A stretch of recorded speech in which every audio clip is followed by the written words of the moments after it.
Thank you.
Raseshwar भगवान की। तो मैया भगवान का अद्भुत रास हुआ और इतना अद्भुत रास हुआ कि उस रास में महादेव भी आए। कैलाश से भगवान शिव स्वयं चल करके आए और तब से भगवान शिव भी गोपेश्वर नाथ हो गए। तो बोलिए गोपेश्वर नाथ महादेव की जय। मैया की तरफ से तो आवाज आ रही, लेकिन पापाओं की तरफ से आवाज नहीं आ रही। अच्छा, कल हमने मम्मी के ऊपर कहा था तो मम्मी को अच्छा लगा, इसीलिए मम्मी की तरफ से आवाज आ रही है। आज पापाओं के ऊपर भी कुछ कहना पड़ेगा, तो बताओ पापाओं के ऊपर भी सुना दे, सुना दे तो सुन लो। आजकल के पापाओं कैसे हो गए, कैसे हो गए आजकल के पापा गजब ढा रहे हैं। मम्मी की सुनाई। आजकल के पापाओं गजब ढा रहे, मम्मी मायके जा रही तो पापा खुशियां मना रहे। मम्मी के मायके जाने पे खुशियां मना रहे और मम्मी को डांट, मम्मी को डांट और पड़ोसन को डार्लिंग बुला रहे। और आजकल के पापाओं गजब ढा रहे।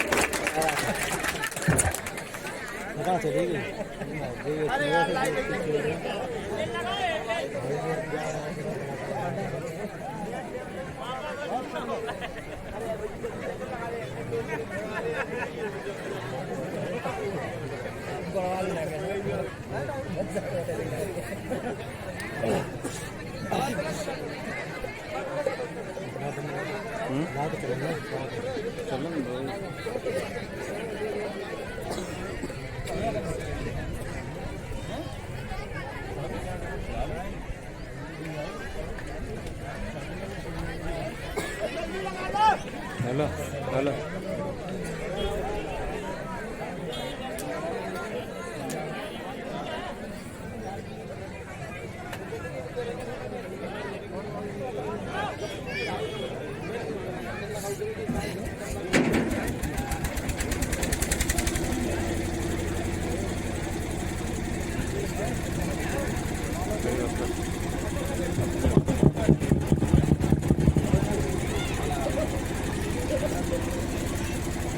और मैया मम्मी को डायन और पड़ोसन को डार्लिंग बुला रहे और आजकल के पापाओं गजब ढा रहे। और फिर बाथरूम में बैठ के मोबाइल चला रहे, बाथरूम में बैठ के मोबाइल चला रहे। बच्चों की फीस भरने को पैसा नहीं, बच्चों की फीस भरने को पैसा नहीं और दोस्तों को बियर पिला रहे। और आजकल के पापाओं गजब ढा रहे।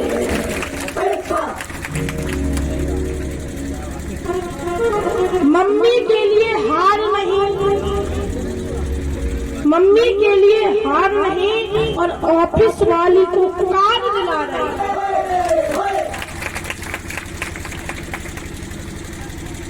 मम्मी के लिए हार नहीं और ऑफिस वाली को कार दिला रहे और पड़ोस में मार खा रहे।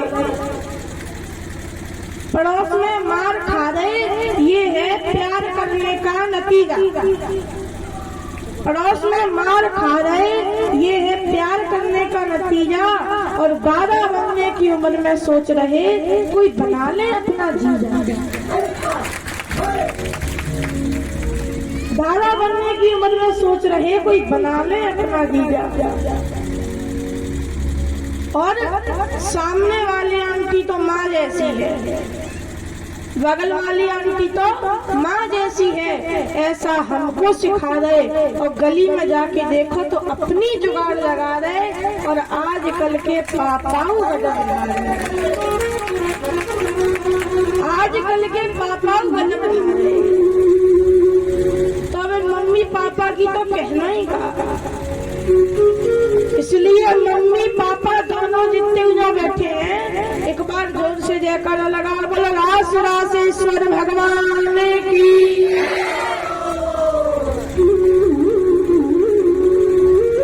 तो मैया आगे भगवान ने शंखचूड़ का वध किया है। सुदर्शन नाम के दैत्य का जो कि अजगर बन के आया था, भगवान ने उसका भी उद्धार किया। बाद में अरिष्टासुर जो कि बैल बन के आया था, उसका भी भगवान ने उद्धार किया। और एक दिन अब नारद जी पहुंच गए कंस के पास। कंस के पास पहुंचे और बोले, कंस तुम्हें पता नहीं कि गोकुल में जो कृष्ण और बलराम है ना, जो तुम्हारे भेजे हुए हर असुर को मार देते हैं, वो कोई और नहीं देवकी वसुदेव के ही दोनों पुत्र हैं। देवकी वसुदेव की ही 8वीं संतान वो कृष्ण है, जो तुम्हारा काल है। नारद जी ने कंस को बताया। और जब कंस को पता चला तो कंस ने सोचा आज तो मैं वसुदेव को छोड़ूंगा नहीं। लेकिन नारद जी वो दोनों कैसे हो सकते हैं, क्योंकि वसुदेव के थे 8 पुत्रों को तो मैंने मार दिया अपने हाथों से, फिर वो वहां कैसे पहुंच गए। तो नारद जी बोले, कंस कि वसुदेव बड़ा चालाक है। आधी रात को जब इसकी 8वीं संतान हुई तो ये लाला को रख के नंद की लाली को उठा लाया और इसी को तुमने इसकी 8वीं संतान समझ लिया। और वो तुमसे कहकर भी गई थी कि तुम्हें मारने वाला कहीं और पैदा हो गया। ये कृष्ण इन्हीं की 8वीं संतान है। जब सारी बात पता चली तो कंस बोला, अब तो मैं वसुदेव को बिल्कुल नहीं छोड़ूंगा, इसने मेरे साथ इतना बड़ा धोखा किया। तो वसुदेव को मारने जा रहा था तो नारद जी ने समझाया कि बेटा जो उसमें होश मत खो, इस वक्त होश से काम लो।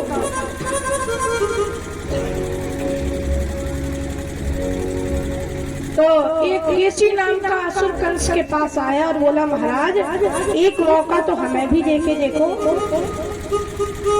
देखो तुम्हारे शत्रु का नाम ही मिटा दे। कंस ने मौका दिया कि चलो तुम हो देखो। वैसे आज तक हमने जो भेजा लौट के आया ही नहीं, तुम्हें एक मौका और देते हैं, तुम जाओ। केसी गया घोड़े के रूप में, घोड़े के रूप में गया तो भगवान ने अपने हाथ की मुष्टिका बना करके इसके मुख में डाल दी और मुष्टिका को गर्म कर दिया और उठा करके इसे जमीन पर पटक दिया। और केसी का भी गोविंदा,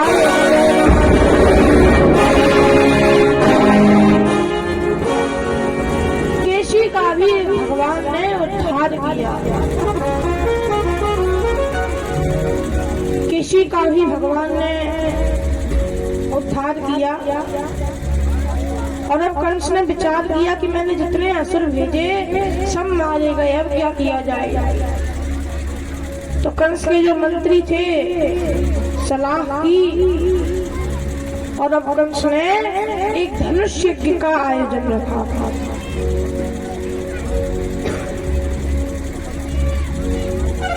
एक धनुष यज्ञ का कंस ने आयोजन रखा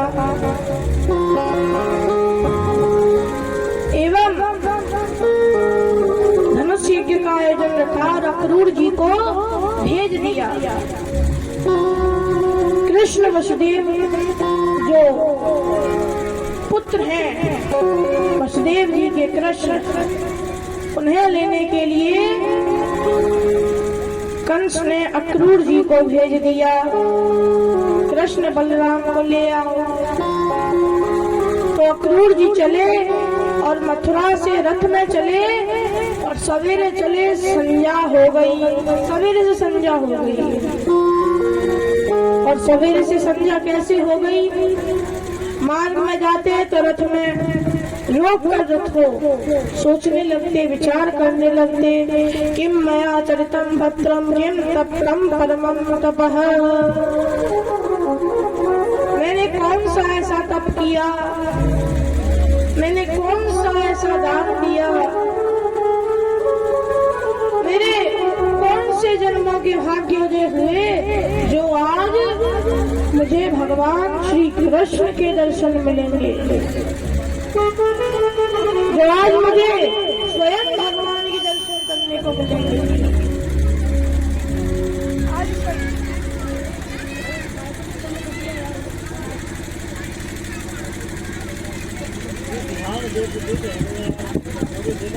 आज कंस ने बुलाया तो आज इस कंस की बुलाई हुई सार्थकता,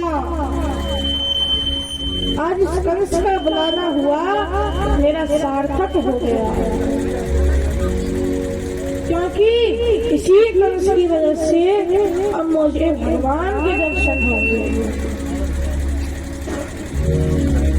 इसी कंस की वजह से अब भगवान के दर्शन मुझे प्राप्त होंगे। ये सोचा अक्रूर जी ने, रथ आगे बढ़ाया, धीरे धीरे रथ चल रहा है और फिर रथ रोक लिया, फिर सोचने लगे। तो इस प्रकार सोचते सोचते रथ से भी मथुरा से वृंदावन आने तक सवेरे से संध्या हो गई। सवेरे से संध्या हो गई और जब सायकाल हुआ तो सायकाल को तो मैया हमारे प्रभु श्री कृष्ण, हमारे कन्हैया गैया चरा कर लौट रहे हैं, गैया चरा करके लौटते हैं। और जब भगवान गैया चरा कर लौटते हैं तभी मार्ग में अक्रूर जी मिले। अक्रूर जी ने देखा, रथ से कूद पड़े, चरणों में आकर के गिर गए, भगवान के चरणों में आकर के गिर गए। भगवान ने उठाया, हृदय से लगाया, घर ले गए। घर ले गए, घर जाके सबसे पहले गौ माता का दर्शन कराया। भैया पहले का नियम था कि जब भी घर में कोई आए तो पहले गौ माता का दर्शन कराते थे। क्यों? क्योंकि गौ माता में 33 कोटि देवताओं का वास होता है। 33 कोटि देवताओं का वास होता है।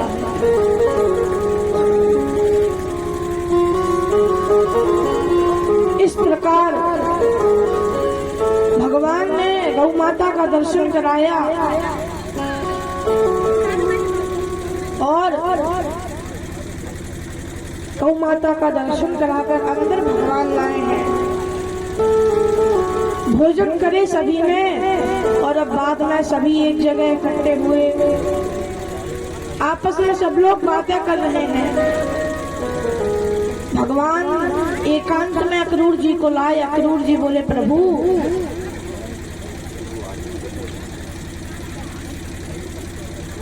कंस ने एक धनुष यज्ञ का आयोजन रखा है और वो वास्तव में धनुष यज्ञ नहीं, वो तो आपको मारने के लिए एक बहाना उसने बनाया है।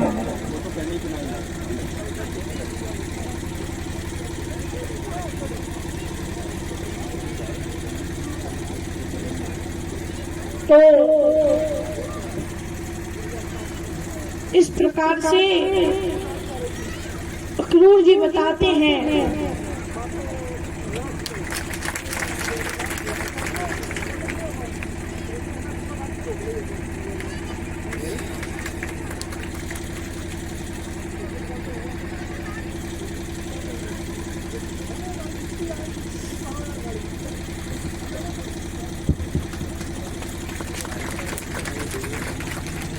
क्रूर जी इस प्रकार से बताते हैं कि प्रभु कंस ने धनुष यज्ञ का आयोजन रखा है, पर वास्तव में उसने आपको मारने के लिए ही ये षड्यंत्र रचा है। श्री राधे। देखिए, हमारे समक्ष अभी मंच पर बाल व्यास जी का सम्मान करते हुए माननीय मंत्री जी के पुत्र विवेक मिश्रा जी उपस्थित हुए हैं। आप सभी जोरदार तालियों के साथ इनका स्वागत कीजिए।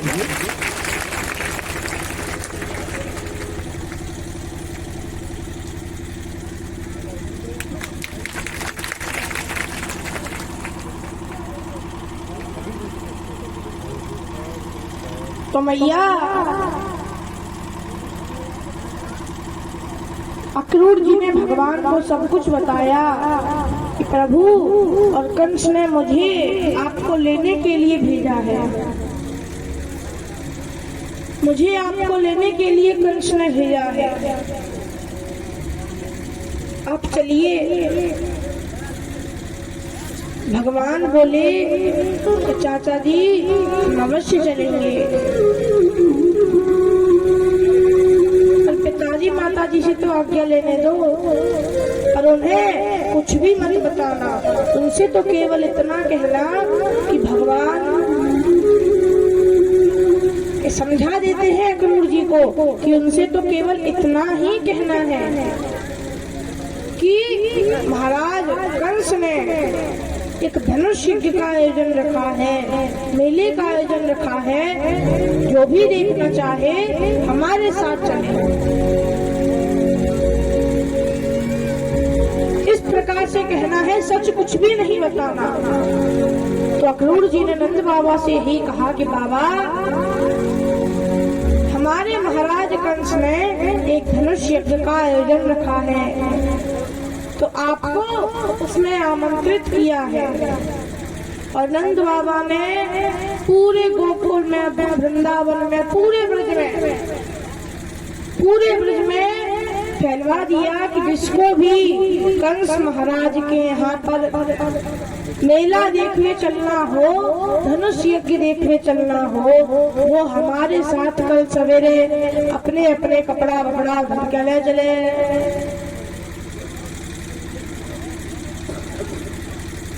वो कल हमारे साथ चले। तो मैया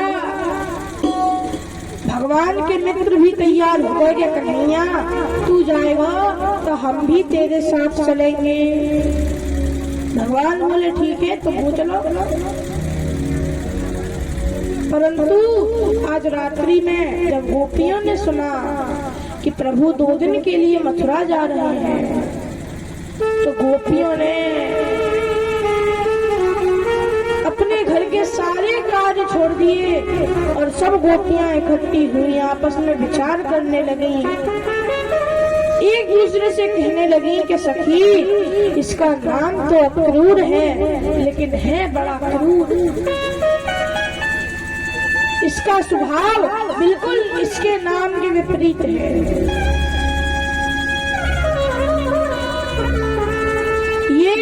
हमारे वृंदावन के, हमारे ब्रज के 2 आंखों रूपी कृष्ण बलराम को ले जाएगा। हमारे ये 2 दिन कैसे कटेंगे? ये कैसे कटेंगे हमारे 2 दिन?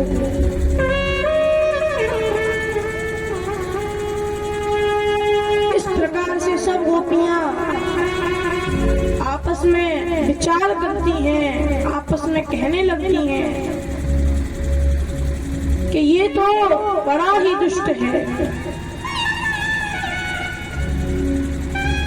सवेरा हुआ, भगवान जाने लगे तो सारी गोपियां भगवान को रोकती हैं। यशोदा मैया भगवान को रोकती हैं, कन्हैया रुक जाओ, कहाँ जा रहे हो? भगवान बोले मैया चिंता क्यों करती हो, 2 दिन की यही तो बात है।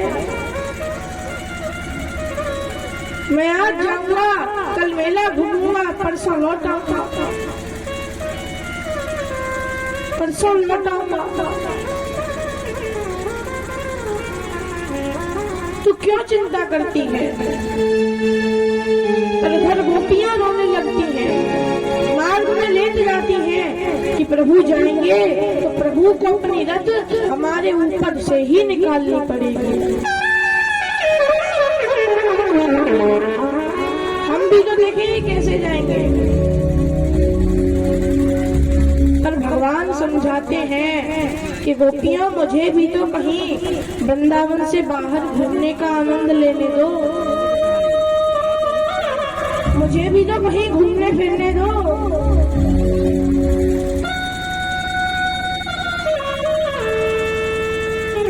भगवान समझाते हैं तो गोपियां भी विचार करती हैं कि हमारे प्रभु 2 दिन के लिए चले तो जाएंगे, पर ऐसे तैसे हम उनकी लीलाओं का स्मरण करके ये 2 दिन काट लेंगे। प्रभु को भी जो थोड़ा आनंद लेने दो, उन्हें भी तो वृंदावन से थोड़ा सा बाहर जाने दो, घूमने दो। एवं मथुरा की जो स्त्रियां हैं उन्हें भी प्रभु के दर्शन लेने दो। तो मैया सब गोपियां मार्ग में से हट जाती हैं। अक्रूर जी ने रथ दौड़ाया और इतने वेग से दौड़ाया कि धूल धूल हो गई,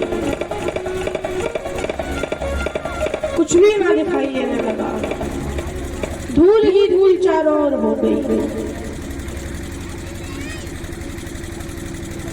इतने वेग से रथ दौड़ाया। अक्रूर जी ने यमुना नदी पर रथ रोका और यमुना नदी में गए स्नान हेतु। यमुना नदी में डुबकी लगाई, अंदर गए, अंदर देखा भगवान है, वही कृष्ण बलराम बाहर रथ पर बैठे हैं और वही कृष्ण बलराम की छवि नदी के अंदर भी दिखाई दे रही है।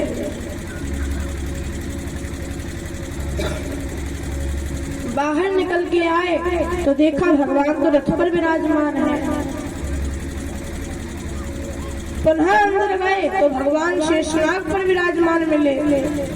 तो भगवान की लीला को समझ गए और अब अक्रूर जी स्तुति कर रहे हैं, कहते हैं प्रभु न तो उसमें हम तो अखिल हेतु हेतु, आप ही इस जगत के हेतु हैं, आप ही इस जगत को रचने वाले हैं। मैं व्यर्थ में ही डर रहा था कि कहीं कंस आपको न मार दे, पर अब मुझे विश्वास हो गया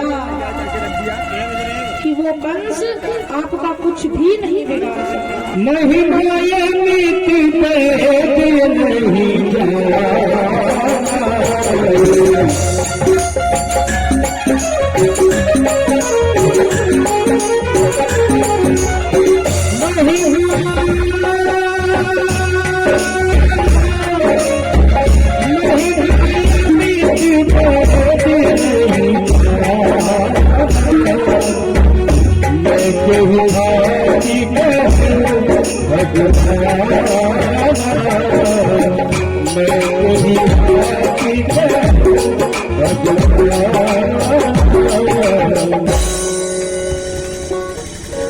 अक्रूर जी स्तुति करते हुए कहते हैं प्रभु अब मुझे विश्वास हो गया कि वो कंस आपका कुछ भी नहीं बिगाड़ पाएगा। आपने आज मुझे इस बेबुद्धि पर आपने कृपा की, अपने दर्शन दिए। हे प्रभु अपनी कृपा इसी प्रकार मुझ पर बनाए रखना। अक्रूर जी स्तुति करते हैं प्रभु आप अपने भक्तों को आनंद देने के लिए ही मथुरा जा रहे हो, ब्रज की वृंदावन की गोपियों को आपने आनंद दिया, अब आप मथुरा की गोपियों को आनंद देने जा रहे हो। और मैया सत्य में जो भी भगवान का नाम जपता है ना, भगवान उसका कल्याण कर देते हैं। इसलिए गोस्वामी तुलसीदास जी ने भी कहा है, हो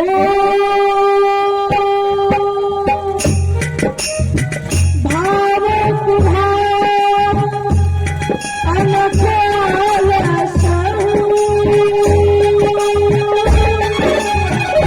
नाम जपत मंगल सदा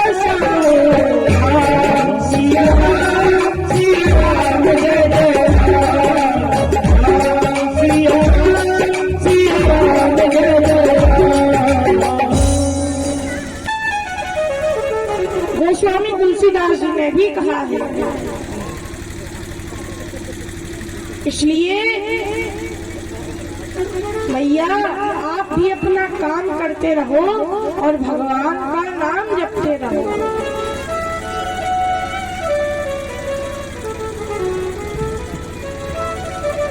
हर वक्त भगवान का नाम जपते हुए अपना काम भी करते रहो। ये नहीं कहते कि सब कुछ छोड़ छाड़ के भगवान का ही नाम जपने लग जाओ। अरे कुछ गृहस्थ जीवन की ओर भी तो देखना है।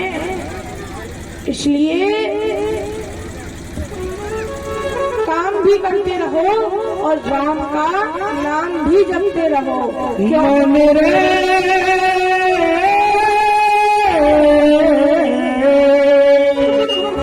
कृष्ण नाम रट लीजे, बाके बिहारी कह लीजे।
साधु समागम कीजे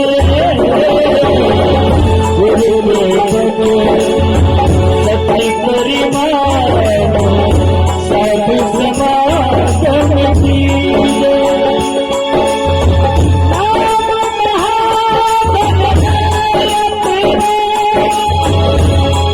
नहीं दूसरी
बोलिए श्री कृष्ण भगवान की। तो मैया अक्रूर जी भगवान की सुंदर स्तुति करते हैं, बाहर आते हैं एवं रथ को पुनः हाँकने लगते हैं और अब भगवान मथुरा पहुंच जाते हैं। परंतु सायंकाल होने में भी 2 प्रहर बाकी थे। तब भगवान नंद बाबा से बोले कि बाबा अभी 2 प्रहर बाकी है, तब तक हम जाके थोड़ा मथुरा में घूमाएं। तो नंद बाबा ने दाऊ भैया के भरोसे पर छोड़ दिए कि जाओ घूमाओ। तो भगवान अपनी मित्र मंडली के साथ मथुरा में घूमने चले गए और मथुरा की जितनी भी स्त्रियां हैं सब भगवान को देख देख के हंस रही हैं, आपस में बातें कर रही हैं। देखो मेरी ओर देखकर मुस्कुराए, दूसरी बोली मेरे ओर देखकर नैन मटकाए, तो तीसरी बोली कि जब मेरी ओर देखा ना तो मुझसे तो इस प्रकार नैन मटकाए कि मानो मुझे नैन मटका कर स्वयं आमंत्रित कर रहे हो कि गोपी नीचे उतर आओ। सब आपस में बातें करती हैं और मैया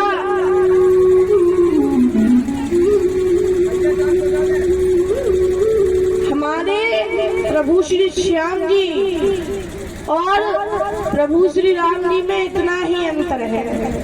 भगवान राम गए मिथिला नगरी में तो हमारे प्रभु राम थोड़े सीधे साधे हैं और ये भगवान कन्हैया थोड़े छैल छबीले हैं, इसलिए किसी को देखकर मुस्कुराए, किसी को देखकर नैन मटकाए। तो भगवान मथुरा में घूम रहे हैं। तो ब्रजवासी बोले कि कन्हैया यहाँ की सारी स्त्रियां तो को काय को देख रही हैं। तो भगवान बोले रे मामा की नगरी है ना हमारे, तो हमारी सगरी हम नहीं देख रही है, पहली बार मामा का भांजा आया है। तो मित्र बोले अरे कन्हैया तेरे तो पता ही नहीं कि मामा के ना जानो है, तू बता तो मामा को यहाँ जाना हो। तो हम बढ़िया बगलबंदी पहन के आते, धोती पहन के आते, बढ़िया माला डाल के आते, तेने कुछ बताया ही नहीं। टाइम तो खाली यूँ कही कि बस से तुमने मेला देखने चलना है, तो हम तो नहीं फटे पुराने कपड़ा पहन के आए हैं। अब जिन्हीं कपड़े में मामा से मिलेंगे तो मामा मुझे कहा कहेंगी। भगवान बोले चिंता मत करो, तुम्हें कपड़ा चाहिए तो कपड़ा हमारा, हम तुमने दिलवा दे। मामा के नगर ये टेंशन तो बिल्कुल ही मत लो। तो कंस का एक धोबी जा रहा था, भगवान ने उससे कहा कि मामा जी इधर आओ। धोबी बोला मामा जी मेरा भांजे ना बनते आए। भगवान से बोला तू मेरा कौन सा भांजा है? बोले यहाँ हम सगन के भांजे वो जाको, क्योंकि कंस महाराज हमारे मामा लगे ना, तो महाराज ही मामा हो गए, जब पूरा नगर तो हमारे ही मामा हो गए ना, इसलिए अच्छा आप ऐसे करो कि आप ही जो वस्त्र ले जा रहे हो ये हमारे मित्रों को दे दो। अरे हमारे मित्रों को पता नहीं था कि मामा के यहाँ जाना है, इसलिए ये पुराने वस्त्र ही पहन के आ गई, ये नए वस्त्र उन्हें दे दो। तो धोबी कह रहा है कि कहाँ तुम गैया चराने वाले ये राजसी वस्त्र पहनोगे? अरे तुम गवार वाले ये राजसी वस्त्र पहनोगे? और जब भगवान के ब्रजवासियों का अपमान किया तो भगवान को क्रोध आ गया, और क्रोध आया सो ये घूसा भगवान ने उसके मुख पे दिया। वैसे ही मुख पे दिया कि मुख सर धड़ से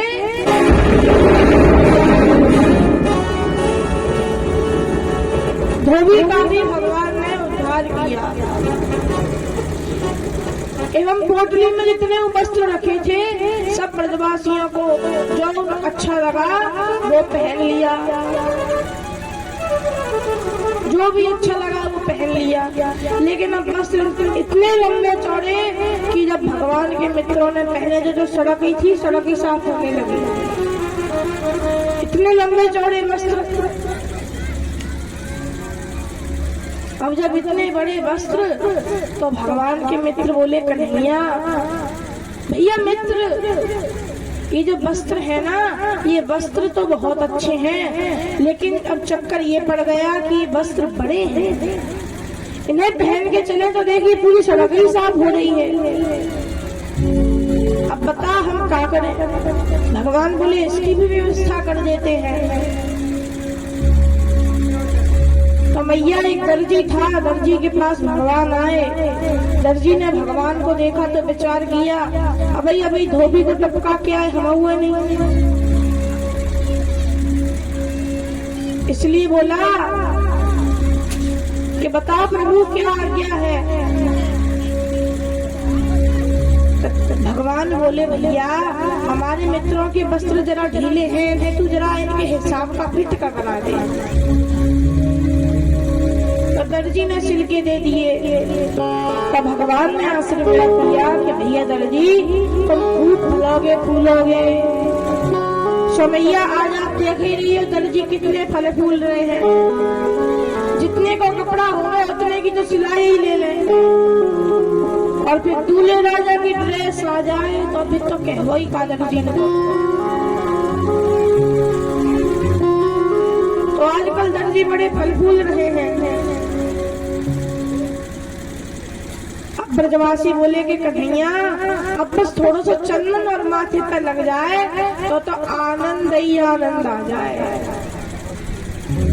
भगवान बोले कोई बात नहीं, चंदन की भी व्यवस्था हो जाएगी। तो तब तक कंस की एक दासी 3 जगह से कुबड़ी, जिसके कारण नाम पड़ गया कुब्जा, परंतु उसका जो सत्य का नाम था वो था सैरंध्री नाम था, पर 3 जगह से कुबड़ी थी इसलिए नाम पड़ गया कुब्जा। तो भगवान ने उसे पुकारा क्योंकि हाथ में चंदन की कटोरी लेकर के जा रही थी। भगवान ने उसे पुकारा, कह रही सुंदरी इधर आओ। जब उसने सुना तो भगी भगी आई। क्यों? क्योंकि सुंदरी ये शब्द अपने जीवन में पहली बार सुना। इतने प्यार से कोई बातें ही नहीं करता था उसके साथ, क्योंकि 3 जगह से कुबड़ी थी। भगवान ने उससे कहा कि तुम जरा हमारे मित्रों के चंदन लगा दो। तो उसने चंदन लगाया और मित्रों ने इतना चंदन लगवाया कि उसकी पूरी कटोरी ही खाली हो गई। तो मित्र बोले, कन्हैया इस बिचारी का जीवन यापन तो इससे ही होता है। यदि यही चंदनीय महल में देती तो इसे बहुत कुछ मिलता, और हमने इसका सारा चंदन ले लिया पर इसे कुछ भी नहीं दिया। भैया कन्हैया तेरे पास कुछ हो तो जरा इसे दे दे। तो भगवान बोले, मित्रों तुम टेंशन काहे को लेते हो? आज हम इसे ऐसी चीज देंगे जिसने आज तक किसी ने इसे दी नहीं होगी, ऐसी चीज देंगे। भगवान गए कुब्जा के पास और उसके पैर पर पैर रखकर भगवान ने थोड़ी पर हाथ रखा और थोड़ा सा हाथ उठाया कि वो 3 जगह से टेढ़ी कुब्जा एकदम सीधी हो गई। और ये भक्तवत्सल भगवान की कुब्जा के ऊपर भगवान ने कृपा की। कुब्जा ने भगवान को प्रणाम किया और अब सायंकाल होने से पहले भगवान नंद बाबा के पास आए। प्रातः काल हुआ, सवेरा हुआ तो नंद बाबा इत्यादि गोप सभी कंस के अखाड़े में पहुंच गए। पर भगवान पहले जहाँ धनुष यज्ञ हो रहा था, वहाँ जहाँ धनुष रखा था, भगवान पहले वहाँ गए। दाऊ भैया के साथ भगवान वहाँ गए जहाँ धनुष रखा था, और वहाँ जाकर भगवान देखने लगे धनुष को उठाने के लिए। तो जितने सैनिक थे वो हंसी उड़ाने लगे भगवान की, कि ये छोटा सा बालक क्या उठा लेगा। भगवान की कितनी अवस्था है भैया? 11 वर्ष की। 11 वर्ष की भगवान की अवस्था है। तो सारे सैनिक देख करके कह रहे हैं कि ये छोटा सा बालक इस धनुष को क्या उठा लेगा। तो भगवान को क्रोध आया और भगवान ने तुरंत एक हाथ से वो धनुष उठाया और जैसे ही दूसरे हाथ से प्रत्यंचा चढ़ाई कि धनुष के 2 टुकड़े हो गए।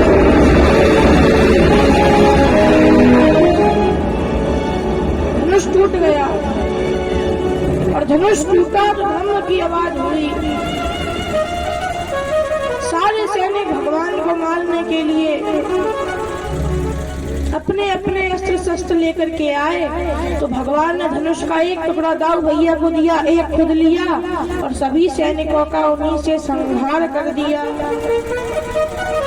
और अब भगवान अखाड़े में प्रवेश कर रहे हैं, परंतु अखाड़े के मुख्य द्वार पर महावत कुबलिया पीड़ हाथी को लेकर के खड़ा है। कुबलिया पीड़ हाथी को लेकर के खड़ा है, जिसमें 10,000 हाथियों का अकेले इस एक हाथी में बल है।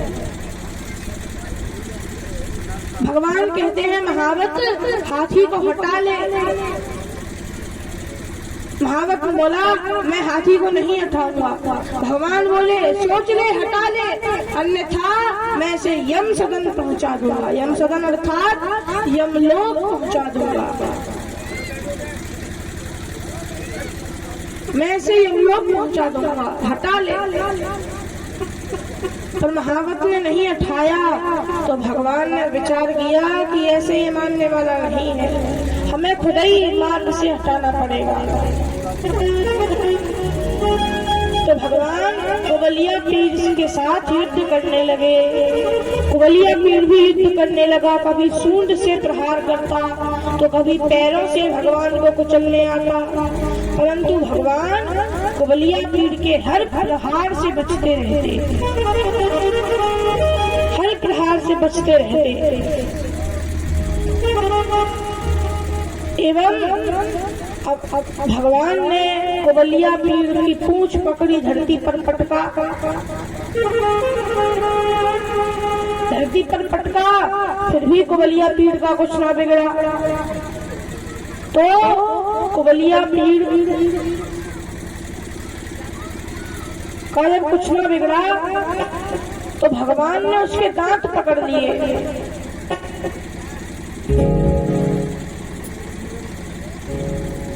दांत पकड़ लिए और दांत पकड़कर भगवान ने जोर से आकाश में घुमाया और आकाश में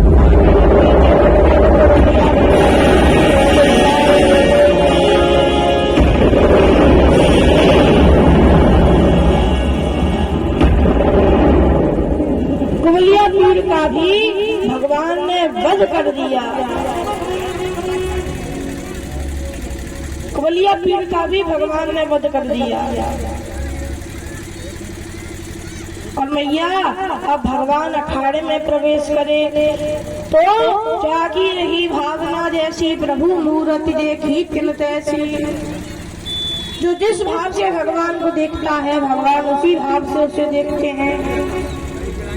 भगवान के शत्रु शत्रु के भाव से देख रहे हैं तो भगवान भी शत्रु के भाव से देख रहे हैं। मित्र मित्र के भाव से देख रहे हैं तो भगवान भी मित्र के भाव से देख रहे हैं। तो मैया जो जिस भाव से भजता है उसी भाव से भगवान भजते हैं।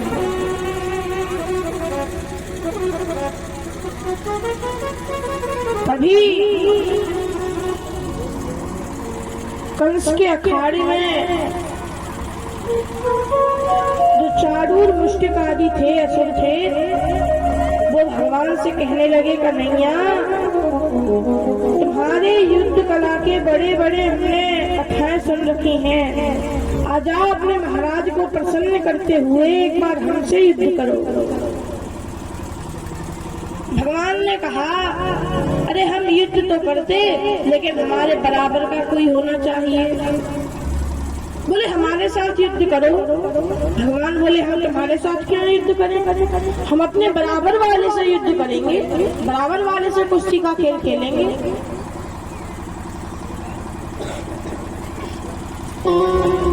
और चाडूर बोला कन्हैया एक बार हमें भी तो अपना बल दिखाओ कि तुम में कितना बल है। तो भगवान को क्रोध आया। भगवान चाडूर से और गाँव भैया मुष्टिकासुर से लड़ने लगे। पैतरे बदलते हुए भगवान लड़ रहे हैं। घुटनों से घुटने मिलाते हैं, पंजों से पंजे मिलाते हैं, एड़ी से एड़ी मिलाते हैं।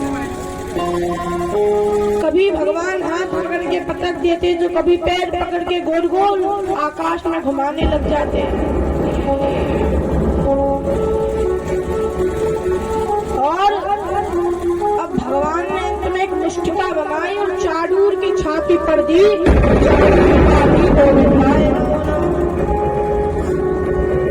चाडूर का उद्धार भगवान ने किया। मुष्टिकासुर का भी उद्धार गाँव भैया ने मुष्टिका बना करके कर दिया। शल तौशल आए तो शल तौशल का भी दोनों भाइयों ने उद्धार किया। और बाकी के जितने थे वो सब अपने प्राण बचा करके भागने लगे, इधर उधर भागने लगे कि अब हमारी बारी इसलिए बच के भागो। तो इधर उधर वाले भागने लगे, अखाड़े में कोई ना बचा।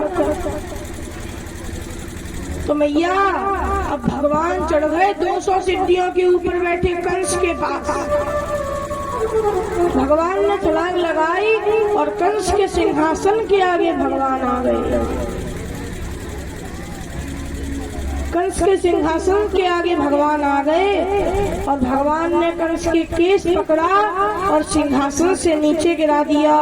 मानो भगवान कंस को याद दिला रहे हैं कि कंस विवाह के समय तूने मेरी मैया देवकी के इसी प्रकार से केस पकड़कर रथ से नीचे गिराया था, तो आज देवकी का पुत्र देवकी नंदन तुझे गिराने के लिए आ गया। तैयार हो जा। भगवान चुनौती दे रहे हैं। तो भगवान ने केश पकड़ करके सिंहासन से नीचे गिरा दिया। युद्ध करने लगे भगवान, युद्ध करने लगे।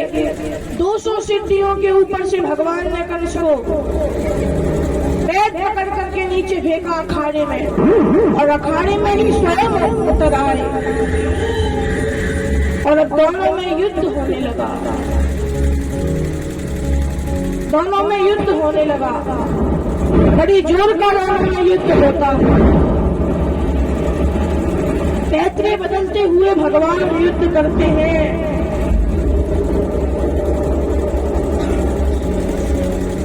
और मैया कंस को डर लगने लगता है, कंस को डर लगने लगता है। कंस विचार करने लगता है कि इसी ने मेरे सारे असुरों को मार दिया, तो अभी ये मुझे भी नहीं छोड़ने वाला। पर फिर भी कंस भगवान से युद्ध करता है, भगवान से युद्ध करता है। और सब देवता ऊपर से देख रहे हैं, सब ऊपर से देख रहे हैं। कहते हैं प्रभु अब ज्यादा समय मत लगाओ, वैसे भी कुवलिया मीर जादूर मुष्टिक इत्यादि का उद्धार करते हुए सायकाल तो हो ही गई, अगर रात्रि हो गई ना तो इन असुरों की शक्ति और बढ़ जाती है। इसलिए जल्दी से इस दुष्ट से हमारा पिंड छुड़ाओ। तो मैया भगवान ने कंस के पैर पकड़े, आकाश में गोल गोल घुमाया, धरती पर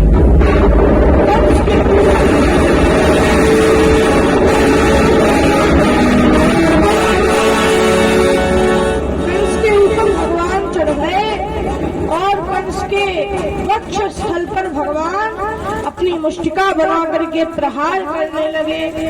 और जैसे ही भगवान ने प्रहार किया कि कंस का भी भगवान ने उद्धार कर दिया।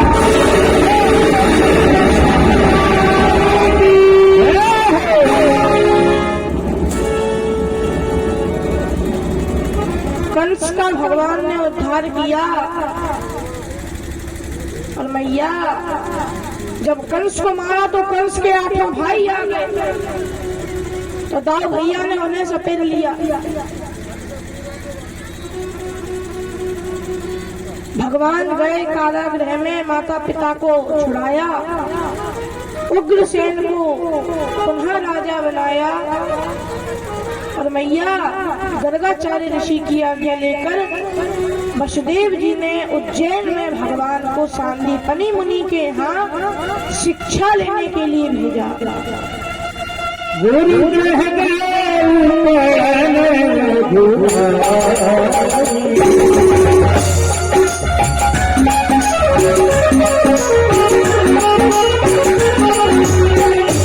ये तो राम की जोताई है।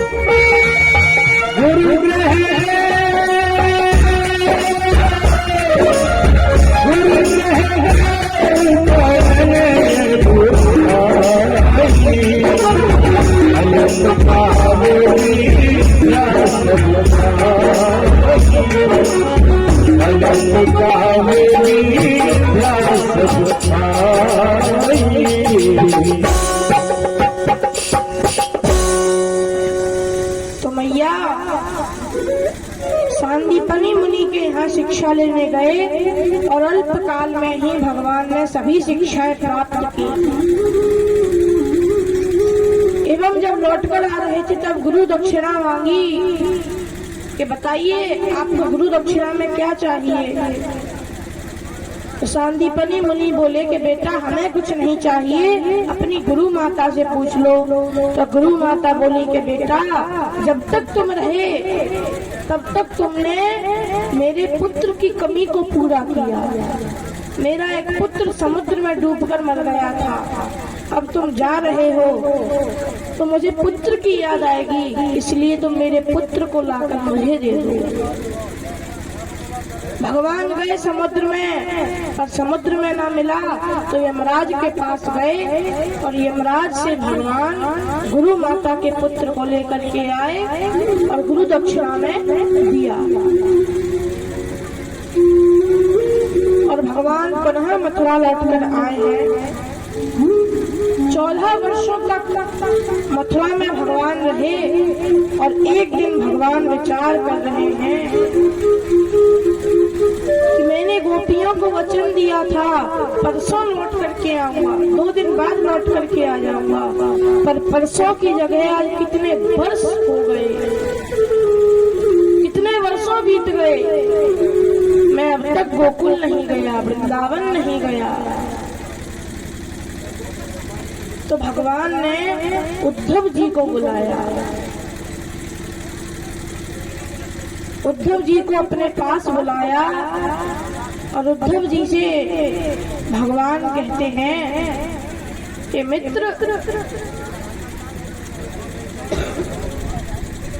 वृंदावन में मेरी गोपियां हैं, वो हर पल मेरी ही राह देखती रहती हैं।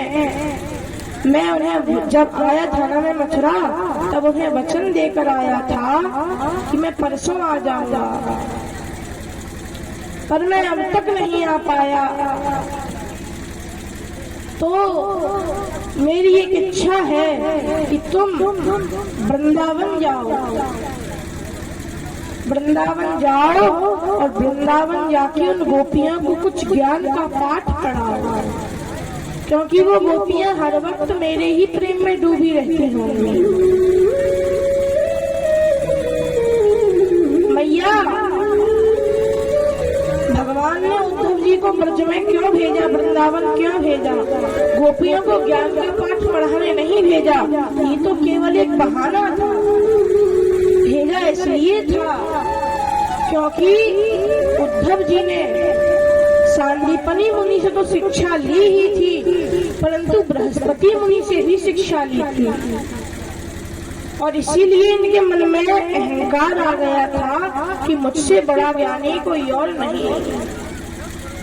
और इस अहंकार को ही खत्म करने के लिए भगवान ने उद्धव जी को ब्रज में भेजा, वृंदावन भेजा। उद्धव जी वृंदावन आए, नंद बाबा ने देखा तो एकदम अपने कन्हैया जैसा देखा, कहीं मेरा कन्हैया ही तो नहीं लौट आया। पर जब गौर से देखा तो कन्हैया नहीं, उद्धव जी थे।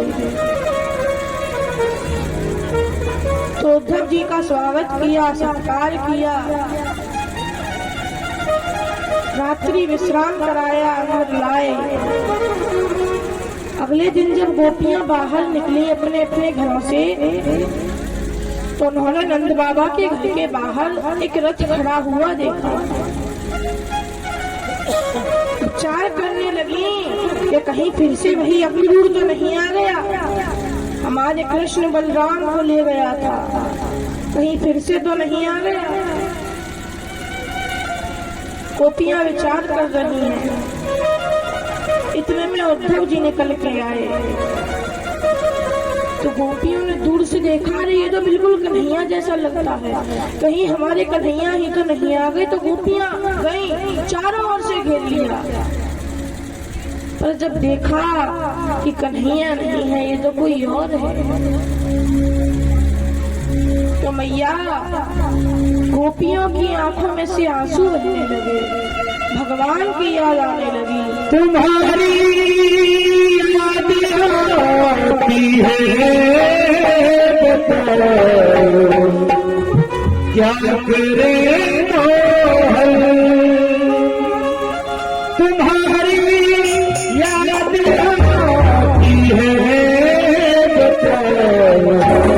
क्या करे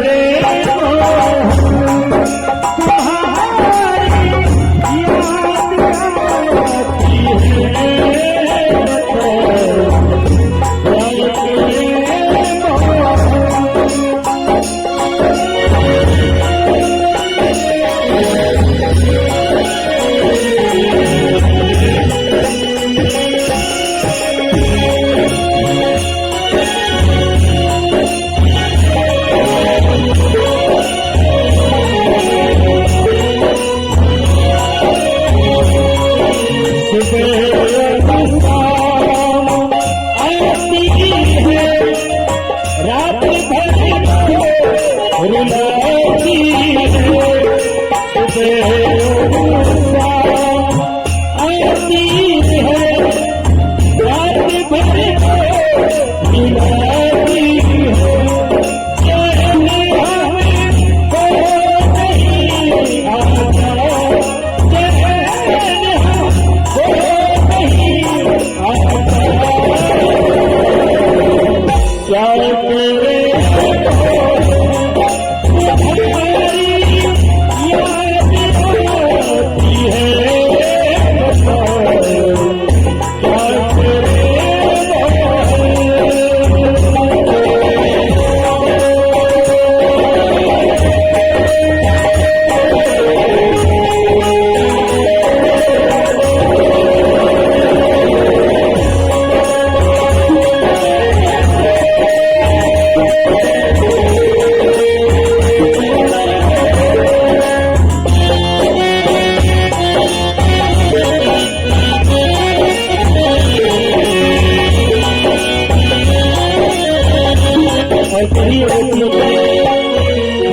चलू जब को न चलने दे रुकू जब को न रुकने दे चलू जब को न चलने दे रुकू जब को न रुकने दे मिलूंगा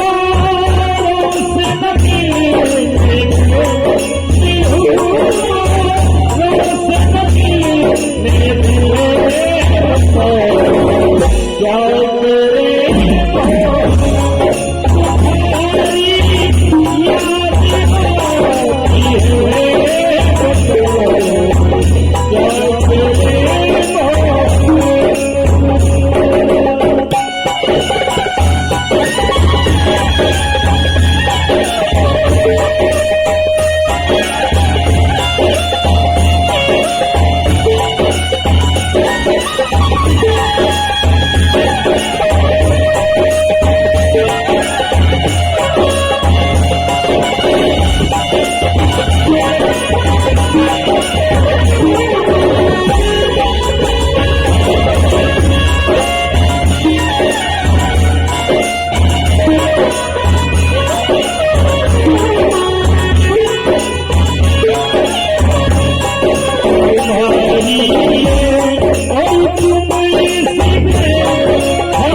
बोलिए मोर मुकुट बंसी वाले की। तो मैया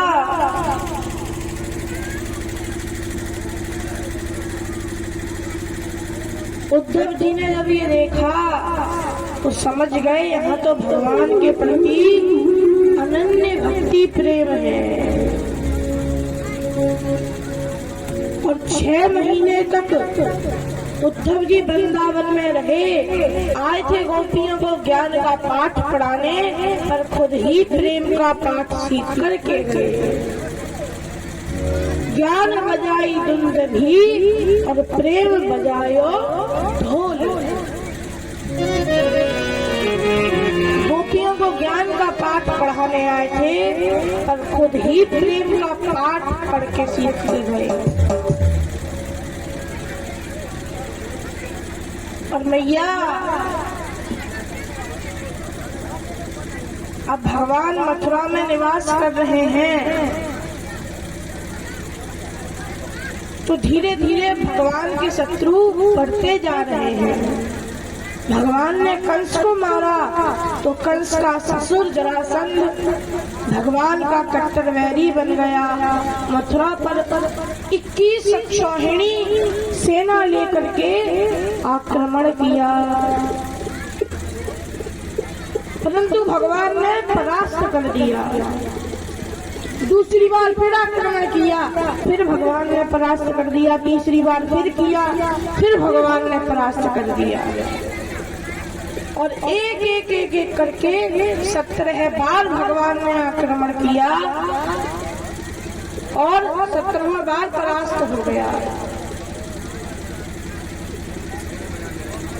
पर मैया जब 18वीं बार ये आया तो उधर से कालियवन भी आ गया।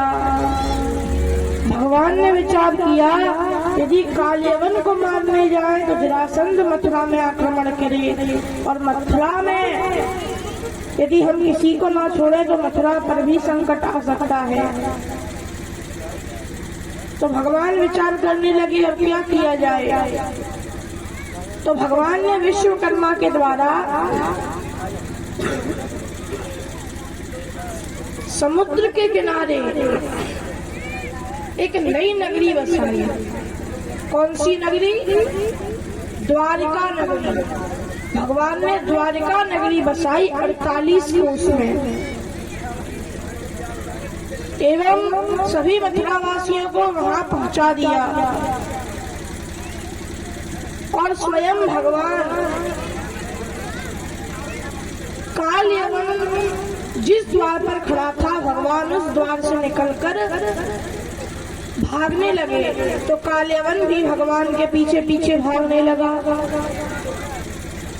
भगवान भागते भागते बड़ी दूर आए, बड़ी दूर भगवान आ गए। बहुत आगे आए तब एक पहाड़ की एक गुफा में भगवान घुस गए, और भगवान उस गुफा में घुस गए तो कालियवन भी भगवान के साथ उस गुफा में घुस गया। और उस गुफा में महाराज मुचकुंद सो रहे थे। भगवान ने अपना पीताम्बर उन्हें ही उठा दिया और एक दीवार के पीछे छिप गए।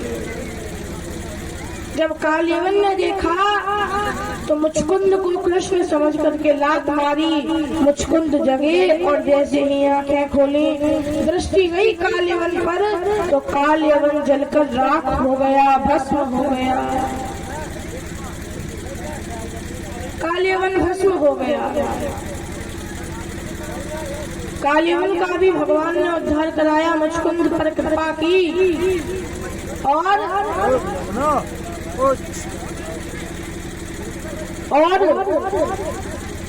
भगवान ने अब जरासंध के आगे भगवान भागने लगे तो जरासंध अपनी सेना को लेकर के पीछे पीछे भागने लगा।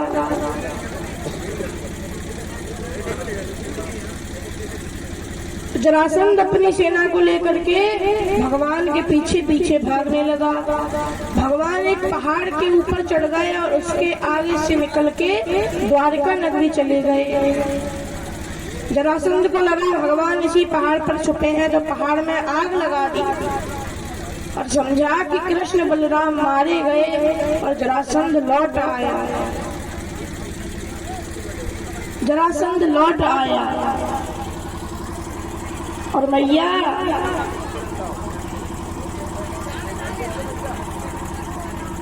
अब भगवान द्वारिका नगरी में आए और 25 वर्ष की अवस्था में आज भगवान द्वारिकाधीश बने। तो बोलिए द्वारिकाधीश भगवान श्री कृष्ण की। 25 वर्ष की अवस्था में भगवान द्वारिकाधीश बने।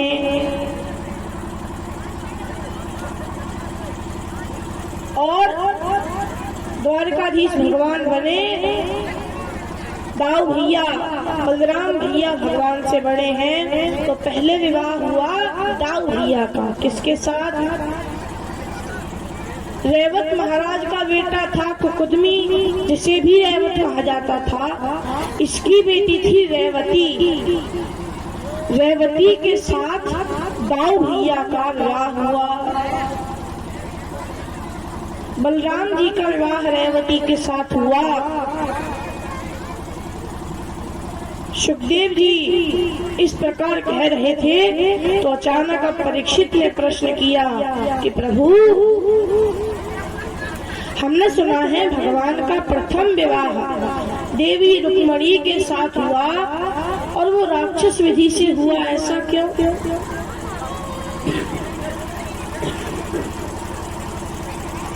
ऐसा क्यों? तो सुखदेव जी बोले, परीक्षित, जो तुमने सुना है वो बिल्कुल ठीक है। उसका कारण भी मैं तुम्हें बताता हूँ, सुनो। विदर्भ देश के राजा हैं महाराज भीष्मक। इनके 5 बेटे हैं, रुक्मी, रकमत, रुक्म बाहु, रुक्मकेश और रुक्ममाली। ये 5 बेटे हैं इनके। और इनकी एक बेटी है जो इन 5 भाइयों की इकलौती बहन है। कौन सी बहन है? रुक्मणी। रुक्मणी देवी कौन है? साक्षात लक्ष्मी देवी की अवतार है। साक्षात लक्ष्मी देवी की अवतार है रुक्मणी देवी। तो रुक्मणी देवी का जो बड़ा भैया था रुक्मी को छोड़कर जितने भी छोटे भाई थे, महाराज थे, अन्य मंत्रीगण थे, सभी ये स्वीकार करते थे कि भगवान श्री कृष्ण के साथ रुक्मणी का विवाह होना चाहिए, पर रुक्मी ये स्वीकार नहीं करता था। तो महाराज भीष्मक ने कहा, ठीक है भैया, तुझे स्वीकार नहीं तो तू ही जाके अगर ढूंढ ले कि कृष्ण नहीं तो किसके साथ विवाह करना है, तू ही जाके ढूंढ ले। तो ये गया और जाकर के शिशुपाल के साथ संबंध पक्का कर आया। शिशुपाल के साथ संबंध पक्का कराया। संबंध पक्का हो गया, परंतु रुक्मणी देवी को ये स्वीकार ना था। ये रुक्मणी देवी को स्वीकार नहीं था। क्यों? क्योंकि जब से नारद जी ने उनके यहाँ भगवान श्री कृष्ण की प्रशंसा की, भगवान श्री कृष्ण के लीलान गुणावान गाए, तब से उनके मन में ये इच्छा जाग गई कि मेरा विवाह भगवान श्री कृष्ण के साथ ही होगा। उन्होंने मन ही मन भगवान को अपना पति मान लिया। मन ही मन भगवान को अपना पति मान लिया।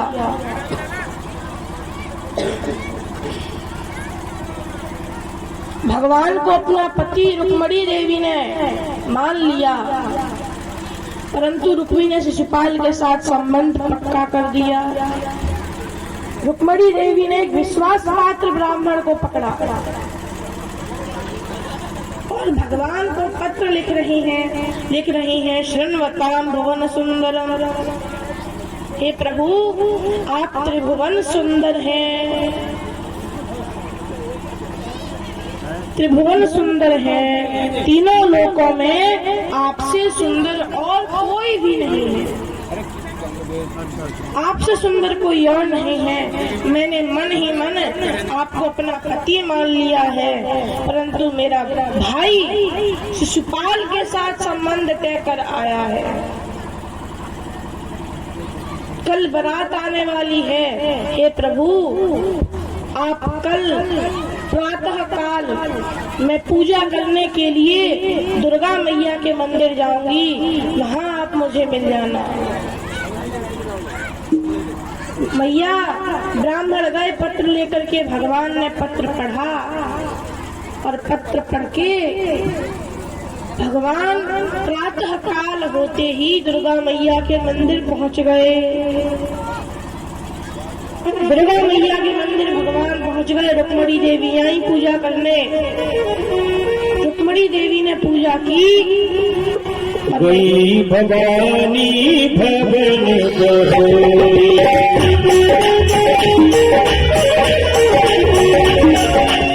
गई भवानी भवन बहोरी, जन भवानी करोरी।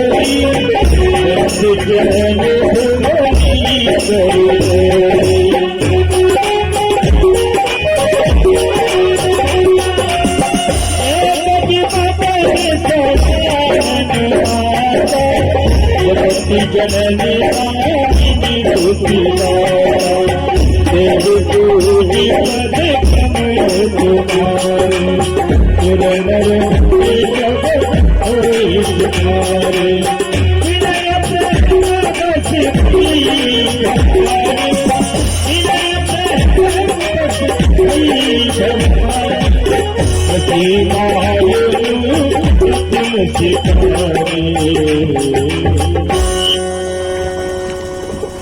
रुक्मणी मैया ने पूजा की और जब बाहर निकल के आए तो सब सैनिक तो उनके सौंदर्य को देखकर ही मोहित हो गए और भगवान रुक्मणी देवी का कब हरण करके ले गए सैनिकों को पता ही नहीं चला। बाद में होश आया तो पहुंचे शिशुपाल के पास। शिशुपाल ने सेना भेज दी कि जाओ। तो रुक्मी जरासंध सारी सेना को लेकर के आए और भगवान रुक्मणी देवी को ले जा रहे थे। भगवान युद्ध करते जा रहे हैं। रुक्मी ने पीछे से बाण छोड़े, भगवान ने भी बाण छोड़े। एक हाथ से भगवान रथ चला रहे हैं और एक हाथ से भगवान बाण छोड़ते जा रहे हैं, युद्ध करते जा रहे हैं। और मैया भगवान रुक्मणी देवी को ले जा रहे हैं। पीछे से रुक्मी आया, भगवान ने रथ रोक लिया, नीचे उतर आए, युद्ध करने लगे। तभी पीछे से आवाज आई, बोला द्वारिकाधीश की। पीछे से द्वारिकाधीश के जयकारे लगे। भगवान ने विचार किया, हमारा यहाँ पे कौन आ गया। पीछे मुड़ के देखा तो दाऊ भैया पूरी नारायणी सेना को साथ लेकर के आ गए। दाऊ भैया भगवान से बोले, कन्हैया नई नई बहू ला रहे हो और साले साहब से युद्ध कर रहे हो। अरे लाओ इन्हें हम संभाल ले, तुम बहुरानी को लेकर के जाओ। भगवान रुक्मणी देवी को लेकर के जा रहे हैं और दाऊ भैया युद्ध कर रहे हैं। युद्ध करते हैं, पहले तो समझाते हैं, परंतु मैया अब जब परास्त हो गया, अपनी बहन को न लौटा पाया, तो इसने प्रतिज्ञा की, इसने ऐसी प्रतिज्ञा की कि यदि मैं अपनी बहन को नहीं लौटा पाया तो मैं इस नगर में पुनः प्रवेश नहीं करूंगा। तो इसने एक दूसरी नगरी बसाई, कुंदनपुर नाम की। कुंदनपुर नाम की इसने एक नगरी बसाई। कुंदनपुर नाम की इसने नगरी बसाई और ये वहीं पर रहने लगा। और द्वारका में भगवान पहुंचे।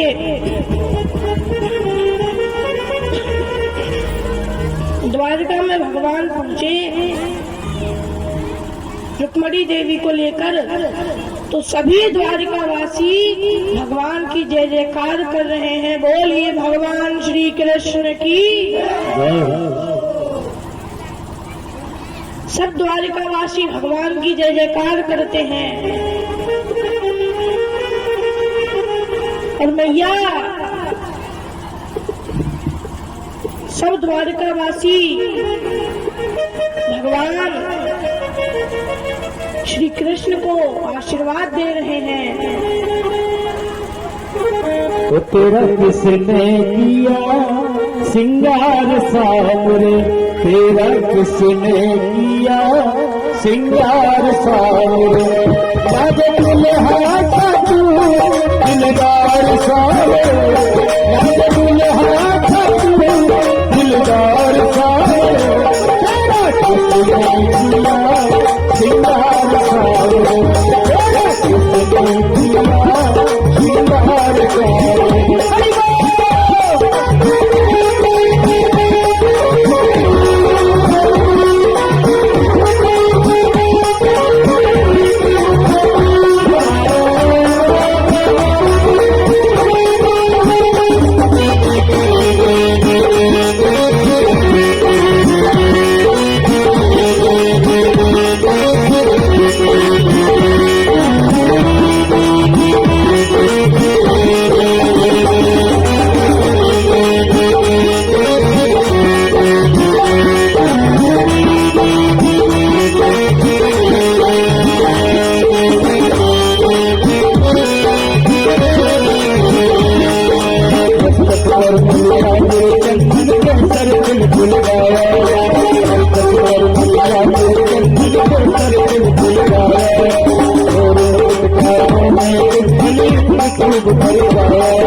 Come on.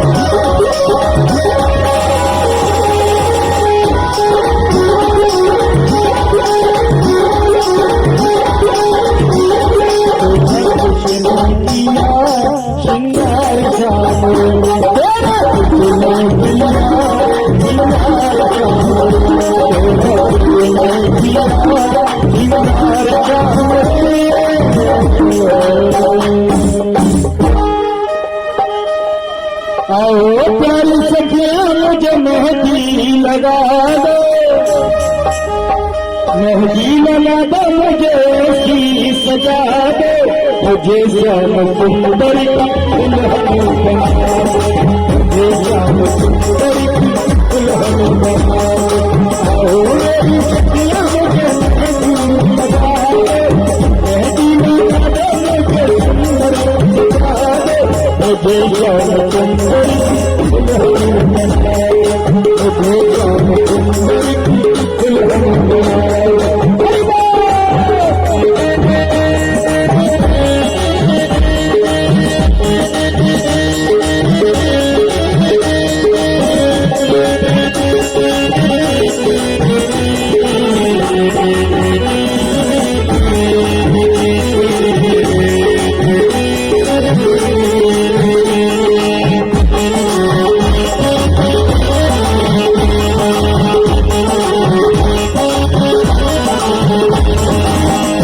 सगुन मेरी बाती जलाई, सगुन मेरी बाती जलाई, सतगुरु ने मेरी जगाई, हमको बुला के सेवा करवा दो, हमको बुला के सेवा करवा दो, मुझे श्याम सुंदर दुल्हन बनाओ, मुझे श्याम सुंदर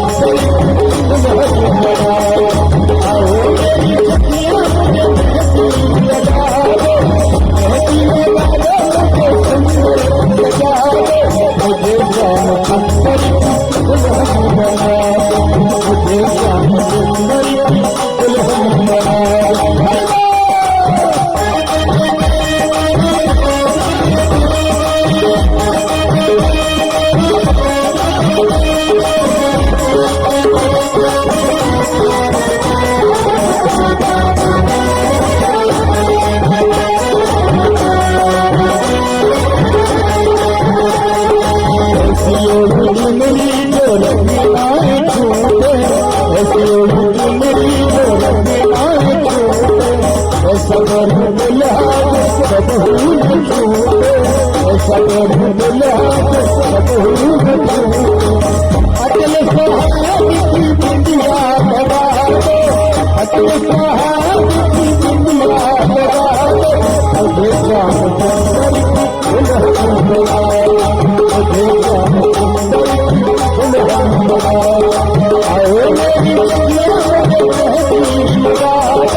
अच्छा एक बात बताओ, भगवान की दवा की किन किन को खुशी है हाथ ऊपर करो।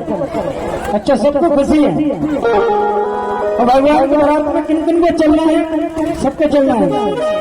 तो ताली सेवा खत्म हुई, यही भजन होगा, उसके बाद में आरती। ऐसा लगता है सारे संसार की शादी